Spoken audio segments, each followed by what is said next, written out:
মানে পূর্ণাঙ্গ জীবন বিধান। আমি যদি মুসলমান হয়ে গেছি, এখন আপনারা যদি মুসলমান হইতেন আমার কাছে খুব ভালো হইতো। এমনিতে সূরা পারেন?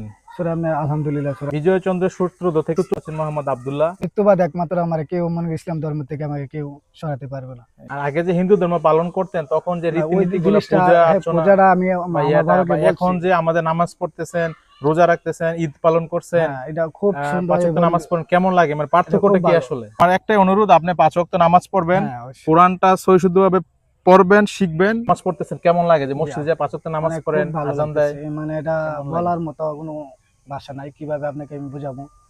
যদি আগে জানতাম তাহলে আগে আমি হইতাম এই জিনিসটা, ইসলাম ধর্ম গ্রহণ করি। প্রিয় দর্শক, আমাদের কুমিল্লা জেলার হোমনা থানার দৌলতপুর গ্রামে যে সূত্রধর বাড়ি, নারায়ণ চন্দ্র সূত্রধর ছেলে যিনি নব মুসলিম হয়েছে, নব মুসলিম, এখন নাম হচ্ছে মোহাম্মদ আব্দুল্লাহ। আসসালামু আলাইকুম ভাই, আপনাকে ইসলাম ধর্মে স্বাগতম। কেমন আছেন আপনি? জি আলহামদুলিল্লাহ ভালো আছি, আপনাদের দোয়া। আচ্ছা, আজকে আমরা ওনার সাথে একটু কথা বলবো, উনি কিভাবে মুসলমান হয়েছেন বা ওনার কেমন লাগতেছে, বা ইসলাম যে শান্তির ধর্ম, উনি এখানে আসছেন, বিয়ে শাদী করছেন, ওনার কেমন লাগতেছে বা ওনার কোনো অসুবিধা হচ্ছে কিনা সেই সম্পর্কে আজকে আমরা পুরোটা জানবো।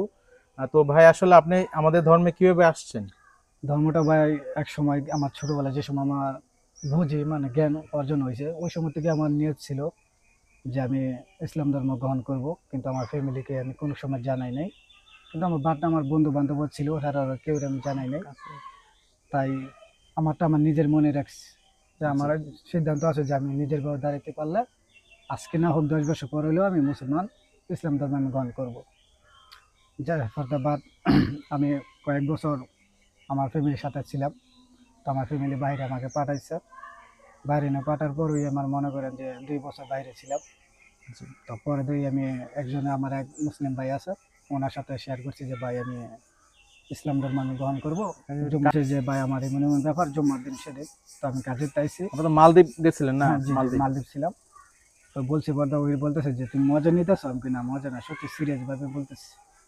কথা ঠিক আছে, তুমি অজু করে আসো, আয়ো আমি তোমাকে দেখাই দিই। তো উনি দেখাই দিয়েছে, দেখা দেওয়ার পরে আমি অজু মজু করে মসজিদে গেছি। তো আমাকে উনি একটা পাঞ্জাবি দিছে আর একটা টুপি দিছে পরে যায় হুজুরা বক্তা দিতে করতেছে। তো হুজুরের কাছে যায় কানানি বলতেছে যে ছেলেটা হিন্দু থেকে মুসলমান হবে, তো যদি আপনি একটু করতে। মানে আপনি স্বইচ্ছায় হিন্দু থেকে মুসলমান হয়েছে, নিজের ইচ্ছা, একদম মানে কারো কোনো প্ররোচনা বা লোভে বা ধরেন কোনো প্রেম ভালোবাসা থেকে না, কোনো প্রতি আমার নিজ থেকে, নিজের অনুধাবন থেকে, মানে যে ইচ্ছা করে যে মানে আল্লাহ থেকে একটা মানে আপনার একটা রহমত বা টান আসছে, সেজন্য আপনি নিজেই এখানে একটু মিষ্টি আছে। আপনার ছোটবেলায় আমি একদম খেলাধুলা করতাম, তো প্রায় রাত 12টা বেজে গেছিল। আমি রাতে যাওয়ার সময় আমার এক কুকুরে খেকন দিছে, পরে দেয় মসজিদে গেছি পরে দিয়ে মনে করেন আমার সারাটা শরীর শীতল হয়ে গেছিল। এরপর থেকেই আমার চিন্তা ভাবনা আছে যে না, আমি হিন্দু ধর্মে থাকবো না, আমি ইসলাম ধর্ম গ্রহণ করবো। তো বাইরে গিয়েছিলাম, তো আমার বড় ভাইকে বললাম যে মনে মন, তো উনি ফুজুরের সাথে বললো। তো ফুজুর আমাকে বলছে যে তোমাকে কেউ জোর করে বলছে মুসলমান হবা, বা কোনো মেয়ের কারণে, বা কেউ তোমাকে ট্রিটমেন্ট দিয়ে মুসলমান করাইতেছে? আমি জি না, আমার স্বেচ্ছায় আমি ইসলাম ধর্ম গ্রহণ করতেছি। তো দ্বারা জুমার দিন সবাই মিলে আমাকে 5 কলমা পড়ছি, পুরা আমি ইসলাম ধর্ম গ্রহণ করছি। এটা খুশি করে 5 কলমা পড়লাম। আমাদের মোল্লাবাড়ি আগে ছিল জাহাঙ্গীর পুজো, ওনার সাথে আবার আমার কানেকশন ছিল, কথা হতেছিল, ওনার মোবাইলে টাকা মাকা পাঠাইতাম। তো ওনাকে আবার আমি বলছি যে পুজোর মনে ব্যাপার, তো উনি বিশ্বাস করতে পারে নাই। তো উনি আবার আমার ভিডিও কল দিয়ে 5 কলমা পড়াইছে।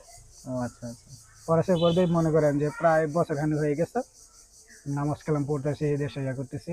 এমনি আপনার ভাবির সাথে আমার যোগাযোগ হয়েছে যে হ্যাঁ হয়তো শুনছে কেউর কাছ থেকে, আমার বন্ধু বান্ধবের কাছ থেকে যে আমি ইসলাম ধর্ম গ্রহণ করছি।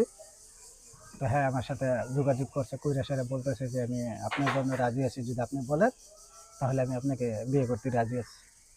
তো আমার কথা আমি হ্যাঁ, যত আমি পছন্দ করতাম এক সময় পছন্দ করতাম, কিন্তু ওই সময় আমি হিন্দু ছিলাম। আচ্ছা, এই কারণে আমি জিনিসটা গর্জে দিই বলতে মানে একটু ক্যামেরার দিকে। আমি ওই সময় এই কথাটা পাত্তা দিই নাই।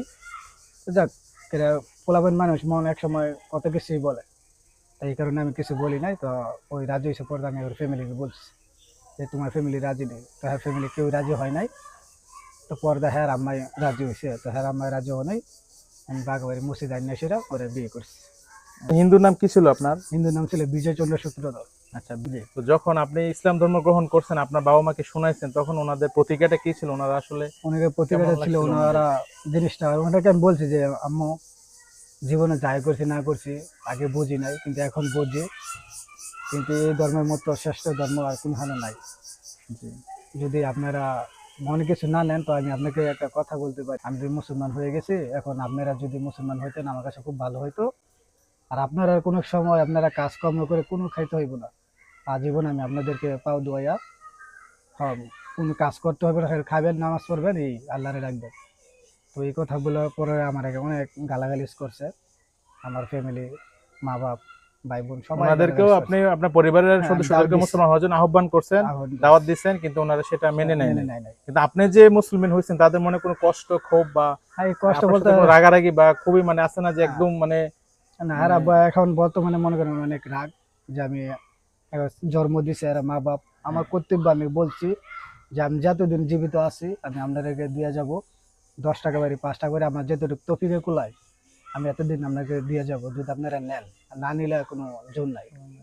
তো হ্যাঁ, মনে করেন এখন রাগের প্রতি হারা আপনার কোনো পরিবার কিছু, থেকে কি আপনাকে তো বিচ্যুত করে দিচ্ছে না, মানে যেহেতু হ্যাঁ, আপনি মুসলমান হয়ে গেছেন, আপনার তো পরিবার তার মানে একদম মানে কি একদম বলে মানে এটা আপনাদের বলে যে ত্যায্যপুত্রের মতো আর কি, ত্যায্যপুত্র করে ত্যায্যপুত্রের দিচ্ছে, মতো, হ্যাঁ, যে আর কোনো যোগাযোগ নাই, বা যোগাযোগ ধরেন নাই, আপনার বাবা মার সম্পত্তি বা যাদের যা কিছু আছে না, এগুলোতে কোনো আর আপনার কোনো কিছু পাবেন নাই, না বা হক কোনো নাই কিছু হক আপনার, নাই আমার। একদমই তারা আলাদা। এখন যাক, মনে করেন আলহামদুলিল্লাহ এখন ইসলাম ধর্মে পাইছি, মনে করেন খুব ভালো লাগতেছে। আর এমনিতে যে যে আসছেন আপনি আমাদের দৌলতপুর গ্রামের বা আপনাদের হিন্দু যারা সমাজের লোক আছেন, তাদের থেকে কোনো ধরনের হুমকি বা না থ্রেট না না, বা তারা কোনো এইসব রকম ধরনের কোনো কোনো কথাবার্তা ইয়ে বলে নাই, করছে কিনা? কিন্তু এটা মাঝে মধ্যে বলছে যে তুমি এই কাজটা ঠিক করলে না, তোমার বাপ তোমার জন্ম দিছে, ছোট থেকে লালন পালন করছে, তুমি এই কাজটা করলা, কিন্তু এটা ঠিক না। আমি বলছি, এটা কি ঠিক নাকি বেঠিক এটা আমি জানি না, আমি রাসূলের পথে আইছি, আমি এতটুকুই জানি। আচ্ছা, আর আগে যে হিন্দু ধর্ম পালন করতেন তখন যে না, ওই রীতিনীতি গুলো, জিনিসটা, পূজা হ্যাঁ, অর্চনা পূজাটা আমি বা আমার ইয়াটা, বা বাবাকে এখন বলছি, যে আমাদের নামাজ পড়তেছেন, রোজা রাখতেছেন, ঈদ পালন করছেন, হ্যাঁ, এটা খুব সুন্দর, পাঁচ ওয়াক্ত নামাজ পড়েন, কেমন লাগে? মানে এটা খুব পার্থক্যটা কি ভালো। আসলে? পার্থক্য বলতে আপনার যে কাদেম পূজাটা, মূর্তি পূজা, যে শিরিক মূর্তি করে আল্লাহর পূজাটা, এটা সাথে। মনে করেন আমার খুব বেশি লাগে, কেননা এতগুলো টাকা ইয়া করতেছি, খরচ করতেছি, করে আমি মাটির আপেল কাঠে মিষ্টি এটা হেটা নিয়ে দিতেছি, বলতেছে যে হেরা খাইতেছে, কিন্তু এটা হেরা খায় না, এটা কিন্তু আমরা এই মানুষই খাইতেছি। মানুষ খাইতেছে ভোগ কিন্তু ইয়াতে। আমরা হিন্দু সমাজের মধ্যে ভালো ভালো যারা জ্ঞানী লোক, এরা এক কথাই বলবে যে আমরা বাপ দাদা আমরা কইরে এসে দেখে আমরা করতেছি, এই জিনিসটা পালন করতেছি জি, হিন্দু সমাজের মধ্যে, সনাতন ধর্ম। হ্যাঁ, সনাতন ধর্ম করতেছি, যে আমাদের বাপ দাদারা কইরে গেছে, তাই এই কারণে আমরা আপনারা তো করে হিন্দু করতেছি। ধর্মে যারা আছে তারা কিন্তু একেশ্বরবাদ না, তারা হ্যাঁ, বিভিন্ন ঈশ্বর বিভিন্ন মূর্তি পূজা, প্রায় মূর্তি পূজা 32 করে, কোটি দেবদেবী আছে। এরা মানে 12 ধরেন মাসে আপনার 13টা 13 পূজা পূজা করে, আছে, এবং মানে অনেক পূজা করে, মূর্তি পূজা করে, গাছের পূজা করে, সূর্য পূজা করে, জি, অনেক কিছু, মানে অনেক যারা উপকারী সবকিছু পূজা করে আর কি। করে, ইসলাম শব্দের অর্থ কিন্তু আত্মসমর্পণকারী, অর্থাৎ আল্লাহর কাছে আপনি সম্পূর্ণ সারেন্ডার করা, হ্যাঁ, অর্থাৎ আপনার নমনীয়তা ইয়ে করা, মানে একদমই মানে আমরা যেমন সারেন্ডার করেন ঠিক এরকম, মানে ইসলাম হচ্ছে শান্তির ধর্ম এবং সবচেয়ে সত্য ধর্ম, সবচেয়ে পবিত্র, এবং মানে যেটা কি বলবো আমি, মানে মানে মানে একদম পূর্ণাঙ্গ একটা জীবন বিধান ইসলাম। অর্থাৎ আপনি জন্ম থেকে মৃত্যু পর্যন্ত কখন কি করবে না করবে সবকিছু ইসলাম ধর্ম বিস্তারিত ভাবে লেখা আছে। আপনার কোরআন শরীফ যদি পড়েন, বাংলা অনুবাদ পড়েন বা হাদিস কোরআন আরো বেশি পড়েন, তখন আসতে বুঝতে পারবেন মানে আপনি কি করবেন না করবেন, এই দুনিয়াটা কিন্তু একটা পরীক্ষা। জি, আমাদের মূল হচ্ছে কিন্তু আখিরাত, অর্থাৎ মৃত্যুর পরে। মৃত্যুর পরে, এই দুনিয়াতে আপনি 70 বছর 60 বছর আমরা যাই বেছে, আমাদের 5 ওয়াক্ত নামাজ পড়তে হবে, ভালো কাজ করতে হবে জি, এবং আল্লাহর হুকুম মানতে হবে। মানতে এরপরে হবে, আখিরাতে আপনি অনন্ত জীবন জান্নাতে থাকবেন, যেখানে আপনার সুখ শান্তির কোনো অভাব নেই। মানে এটা এত সুন্দর জান্নাত, যেটা মানে আমরা মাথায় কল্পনা করতে পারবো না। মানে এটা জান্নাত হচ্ছে আমাদের মূল গন্তব্য ইসলামের, বুঝছেন? জি, যে নামাজটা পড়লে যে আমার কতটুকু শান্তি ভালো লাগে, লাগে, শান্তি একটা লাগে, প্রশান্তি। নামাজ হচ্ছে একটা হ্যাঁ, ইবাদত। এই জিনিসটা আমি আপনাকে বলে বুঝাতে পারবো না, এত একটা ভালো লাগতেছে আমার কাছে যে ইসলাম ধর্মটা এসে নামাজ কালাম করে রোজা রেখা, সারাটা দিন রোজা রেখে ইফতারিটা করলে এটার শান্তি আর কোন হানা পাইতেছি না। আচ্ছা ভাই, ইসলামে হচ্ছে আমাদের 5টা মূল স্তম্ভ রয়েছে, অর্থাৎ জি, হচ্ছে কালিমা বা ইমান, অর্থাৎ আপনি যে লা ইলাহা ইল্লাল্লাহু মুহাম্মাদুর রাসূলুল্লাহ পড়ে যে ইমান আছে, এটা অর্থ হচ্ছে আমি সাক্ষ্য দিতেছি যে আল্লাহ ছাড়া আর কোনো মাবুদ নাই, মাহুদ নাই, ইলাহ নাই, এবং হযরত মুহাম্মদ সাল্লাল্লাহু আলাইহি ওয়াসাল্লাম আল্লাহ প্রেরিত রাসূল। জি, এরপরে হচ্ছে আপনার নামাজ, যেটা হচ্ছে 5 ওয়াক্ত আমরা নামাজ আদায় করি মসজিদে যে। তারপর হচ্ছে আপনার রোজা। তারপরে আপনি সামর্থ্যবান হলে জাকাত দিবেন, অর্থাৎ ধনী গরিবের সমস্যা সমাধানের জন্য জাকাত সিস্টেম চালু হয়েছে, খুবই সুন্দর সিস্টেম। যারা গরিব অসহায় তাদের জাকাত দিবেন যদি সামর্থ্যবান হন। আর হচ্ছে জীবনে একবার হলে হজ করতে হবে। এই 5টা স্তম্ভ আমাদের ইসলামে রয়েছে। আপনি কি কোরআন শরীফ পড়তে পারেন? জি না, আপনি কি আলিফ বা তাসা, আমাদের যে আরবি 29টি হরফ রয়েছে, সেগুলো না পারেন? পারি, আপনার পড়তে হবে, বুঝছেন? আপনার রেগুলার রেগুলার পড়তে হবে এবং কোরআন শরীফ অর্থ সহ বুঝে পড়তে হবে। আরেকটা হচ্ছে গিয়ে আপনি নামাজ তো পড়তে পারেন? জি, নামাজ পড়তে পারি, আর সূরা কি আলহামদুলিল্লাহ সূরাটা পারেন না? হ্যাঁ, সূরা ফাতিহা আলহামদুলিল্লাহ এটা পারি। প্রথম যে সূরাটা একটু শোনান তো, আমরা একটু শুনতে চাই আপনার মুখে। বিসমিল্লাহির রহমানির রহিম। আলহামদুলিল্লাহি রাব্বিল আলামিন আর রহমানির রহিম মালিক ইয়াউমিদ্দিন ইয়াকা না'বুদু ওয়া ইয়াকা নাস্তাইন ইহদিনাস সিরাতাল মুস্তাকিম সিরাতাল জিন্না আমতা সিরাতাল্লাযিনা জিন্না আমতা আন'আমতা আলাইহিম আলাইহিম গায়রিল মাগদুবি আলাইহিম ওয়ালাদ-দাল্লিন আমিন। অর্থাৎ আলহামদুলিল্লাহ মানে আল্লাহর সমস্ত প্রশংসা আল্লাহ তাআলা। এই পৃথিবীর যত গুণবাচক নাম আছে, যা কিছু আছে, সব একমাত্র এক আল্লাহর, এক শরীক নাই, আল্লাহ একা, এবং উনি সর্বশক্তিমান, সর্বজ্ঞানী, সর্বশ্রোতা, মানে যিনি সবকিছু, মানে এই পুরা মহাবিশ্ব সবকিছু সৃষ্টিকারী, পালন করতে আমাদের রিজিকদাতা। এবার যে ঈদ, পবিত্র ঈদুল ফিতর যে আদায় করছেন একসাথে ঈদগাতে এত মানুষের সাথে, এবং আমরা যে নামাজ পড়ি, ধনী গরিব মুসলমান, এর কিন্তু কোনো সমতা নাই। ইসলামে কিন্তু সবাই এক, আমাদের কোনো এক। জাতপাত নাই, মানে জাতমাত নাই। কোনো জাত নাই, না ধনী গরিব সবাই এক। আপনার কেমন লাগে মানে এই যে খুব ভালো system? লাগছে জিনিসটা, আপনি সবাই একসাথে মিলিতভাবে নামাজটা পড়লে অনেক আনন্দিত, অনেক এক ভালো সারিতে লাগছে। এক কাতারে একসাথে আল্লাহর নামাজটা সিজদা পড়লে, দেই, সিজদা দিলে, রুকু দেই। রুকু দেই, আমরা অনেক ভালো লাগে জিনিসটা। এই জিনিসটাই অনেক কি কি এবার বলে ঈদ দিয়ে পালন বলবো। করে কেমন লাগছে? এত যে জি, হাজার হাজার মানুষের আলহামদুলিল্লাহ। সামনে আমরা একসাথে ঈদ পালন খুব করছি। ভালো, অনেক ভালো আর রোজা তো কেটেছি। রাখছেন না? জি, রোজা রাখছি। আলহামদুলিল্লাহ। রোজার পরে সারাদিন যে রোজা রাখার পর কষ্ট করে যে আল্লাহর জন্য, রোজাটা কিন্তু হ্যাঁ, একমাত্র শুধু একমাত্র আল্লাহর জন্য, আর কারোর জন্য না। কারোর জন্য না। এটা আপনার হাদিসে আছে, রোজা একমাত্র আল্লাহর জন্য, এবং আল্লাহর এটার জন্য। প্রতিদান আল্লাহ তাআলা আপনাকে দিবেন। হ্যাঁ। আল্লাহ নিজ হাতে আপনাকে দিবেন, মানে এটা আল্লাহ যেটা দিবেন, এটা মানে আমরা কল্পনা করতে পারি না। আল্লাহ কল্পনা করতে জান্নাত পারি না। জান্নাত আমাদের অনেক কিছু দিয়ে দিবেন, এটা প্রতিদান আল্লাহ দিবেন। তো রোজা রাখার পর আপনি যে সারাদিনে ইফতারি করেন, ইফতারি করছেন, কেমন লাগছে? মানে জি, এটা খুব ভালো লাগছে। আপনি সারাদিন রোজা রাখা অজু টজু করে ইফতারিটা করলে মনে করেন যে তো শান্তি আর কোন হানো লাগে না, আর কোন হানো পাই নাই। হয়তো দেশে হিন্দু সমাজে ছিলাম, কিন্তু ওই সময় এই জিনিসটা আমার খুব খারাপ লাগতো। যে এখন ইসলাম ধর্মটা এসে বুঝি যে না, জীবনে কি ভুল না করছি, আর যদি আগে জানতাম তাহলে আগে আমি হইতাম এই জিনিসটা, ইসলাম ধর্ম গ্রহণ করতাম। কিন্তু এখন করে এখন বুঝতেছি। না, আমাদের ধর্মে অ্যাকচুয়ালি কোনো উশৃঙ্খলতা না, মানে সবচেয়ে শান্তির, আপনি শান্তির নিরিবিলি ধর্ম। একা থাকবেন, ইবাদতবন্দি করবেন, কারো হক মারা খাবেন না, কারো জি, খারাপ কাজ করবেন না, ভালো কাজ করবেন, আপনার মতো আপনি থাকবেন, এটা কোনো সমস্যা নাই। দোয়া করবেন, সমস্যা না। অর্থাৎ আপনি এই জীবনের মানে এই আমাদের নিয়ম কানুনের বাইরে যেতে পারবেন, এবং খুবই সুন্দর নিয়ম কানুন আছে। অর্থাৎ আমরা হিন্দু মহিলারা কিন্তু অনেকে ওপেনলি চলাফেরা করে, কিন্তু আমাদের কিন্তু একদমই সম্পূর্ণ পর্দার মধ্যে থাকতে হবে, জি, মানে কণ্ঠ পর্যন্ত শুনতে পারবেন আর কি, এরকম একটা সিচুয়েশন। আর হচ্ছে যে এখন আপনি কি করতেছেন বর্তমানে? এখন বর্তমানে কাজ করতেছে। এখন বর্তমানে অসুস্থ আছি। তো ডাক্তারে বলছে যে রোগটা যাতে শেষ না হবে এতক্ষণ আপনি রেস্ট করতে হবে। আর এর আগে কি করছেন? মানে কনস্ট্রাকশনে কাজ করছি। কনস্ট্রাকশনের কাজ করছেন না? বিয়ে তো করছেন না? কতদিন জি, হয়েছে বিয়ে করছেন? বিয়ে করছে আপনার 3 মাস হইতেছে। 3 মাস হচ্ছে। যাক আলহামদুলিল্লাহ। তো মানে আপনার বউ তো মুসলিম, তারা তো জি, মেনে জি। নিয়েছে সবকিছু, হ্যাঁ, সুন্দর তারা বিয়ে মেনে করে নিয়েছে। নিয়েছে। মানে কেমন লাগতেছে মানে বিয়ের পর? কিন্তু না, মানে বিয়ের পর আলহামদুলিল্লাহ আমাদের এখন শালা শালি মনে করেন পুরো নানি একটা নানি পরিবার পুরো হয়েছে আপনার, পরিবার একটা একদম হয়েছে। আমার খুব ভালো লাগলো, সেম, কিন্তু আনন্দিত আমার লাগতেছে। পরিবার আরো একটা যেমন মনে আপনজন করেন আমার পাইছে। যে আগের ফ্যামিলি ছিল এটা এর থেকে বেশি খুব ভালো আপন, লাগতেছে এখন ওদেরকে পাইয়া। না আপনার স্ত্রী হচ্ছে আপনার সবচেয়ে আপনজন, এরপর হ্যাঁ। সন্তান, শ্বশুর শাশুড়ি, ভাই বোন, বাবা মা, শালা শালি, এগুলো হ্যাঁ। আপনার আত্মীয় স্বজনই, তারা আপনার কিন্তু একটা আমার পরিবারের ওয়াইফ অংশ। যদি আমার পাশে না থাকতো তাহলে মনে করেন আমি একদম রাস্তার ফকির ছিলাম। আমি বাহিরে থাকতে আমি মনে করেন যে আমি ধরা খাইছি। ধরার পরে তো আমার ওয়াইফে আমাকে বাংলাদেশ থেকে টাকা পাঠাইয়া পড়তে, আমাকে টিকিট কাটাইয়া পড়তে দেশ আনাই। যদি ও অন্য আচ্ছা, কোনো মেয়ে হয়তো এই 5 বছর কিন্তু আমার জন্য অপেক্ষা করলো না। ও ঠিক আছে? না, কিন্তু এটা একটা দীর্ঘ টাইম ছিলেন না? জি, জি। তো বিদেশ তো অনেক টাকা পয়সা কামাইছেন, বিয়ে করছেন, এগুলো কি কোনো সেভিংস আছে? সিভিল বলতে আপনার যে মুসলমান হয়েছে পর থেকে কিন্তু আমি আমার বাপ মারা দেখছি, আপনার বাপ মারা ঋণ মেন দিয়েছে, বিদেশ ঋণ করে পাঠাইছে, ও টাকা পয়সা দিছি, এমনি ঋণ বাদে ও টাকা পয়সা দিছে। কিন্তু এখন মা বাবা চাইতেছে যে এখন মুসলমান হয়ে গেছি, এরা ডাইরেক্ট অস্বীকার গেছে যে 8 বছর ভিতরে কোনো তুমি টাকা পয়সা দাও নাই বা ঋণ দাও নাই। পরে আমার ফ্যামিলি, আমার ওয়াইফ অসুস্থ ছিল, ওরা ডাক্তার দেখাইছি, পরে আমি ওই দেশে টাকা পয়সা মার খেয়েছি। তো মার খেয়ে মনে আচ্ছা। করেন পর্দা লাস্টে ধরা খাইয়া আশা করছে জেলখানি নেই।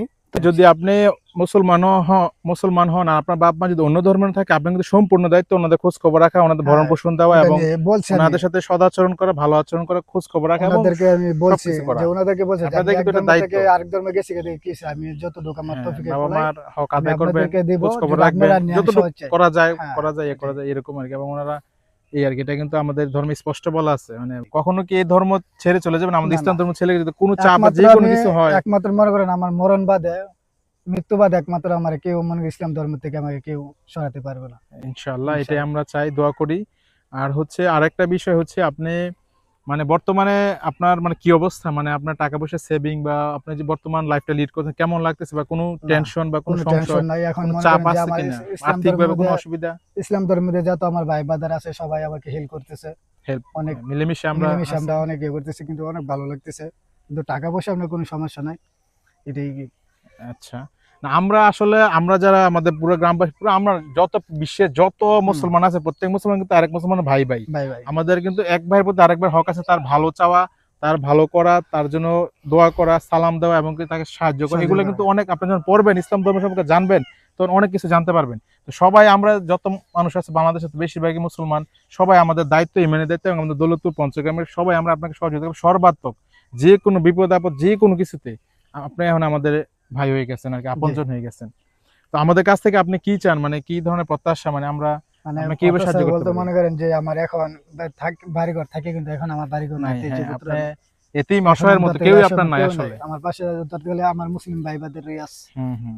যত মুসলিম ভাই বাদের আছে বাংলাদেশে সারা ওই আমার পাশে আসে, কিন্তু আমার এখন বাড়িঘর কোনো কিছু নাই, তো আমি আমার যে বড় ভাইদের যারা আমাকে সাহায্য করছে আমি ওদের কাছে বলছি যে দেখেন এখন ঘর তোলার কথা বলছিল, তো আমি বলছি যে কালাম কাকার যে কথাটা বলছিল। আচ্ছা আমি একটু বলে নিই, আমরা আমাদের যে পঞ্চগ্রাম মানবিক কল্যাণ ফাউন্ডেশন আছে সেখান থেকে আমার এই ভাইয়ের পাশে আমরা দাঁড়াবো, অবশ্যই দাঁড়াবো। আমরা আপনাকে একটা মানে আপনি একটা কর্মসংস্থান ব্যবস্থা করে দেবো, এরকম আর কি, যে ধরনের একটা অটো কিনে দিলে যাতে যেটা আপনি জীবিকা নির্বাহ করতে পারেন, জি জি অথবা আপনার যদি একটা কোনো ঘর লাগে, জায়গা পেলে আমরা একটা ঘর তোলার ব্যবস্থা করে দিব, অথবা আপনাকে একটা ব্যবসা দিয়ে দেবো, যেমন কোনো মুদি দোকান কিংবা তরকারি ব্যবসা, যেটা ভালো, যেটা আপনার জন্য ভালো হয়, আপনি পছন্দ করেন মন মতো, সেটা আমরা করে দেবো ইনশাআল্লাহ। তো আমাদের পঞ্চগ্রামের যুব সমাজ এবং প্রবাসী এবং মুসলমান সকল ভাই বৃন্দ আমরা আপনার পাশে আছি, ইনশাল্লাহ থাকবো, আমরা 1-2 মাসের মধ্যে এটা বাস্তবায়ন করবো ইনশাল্লাহ।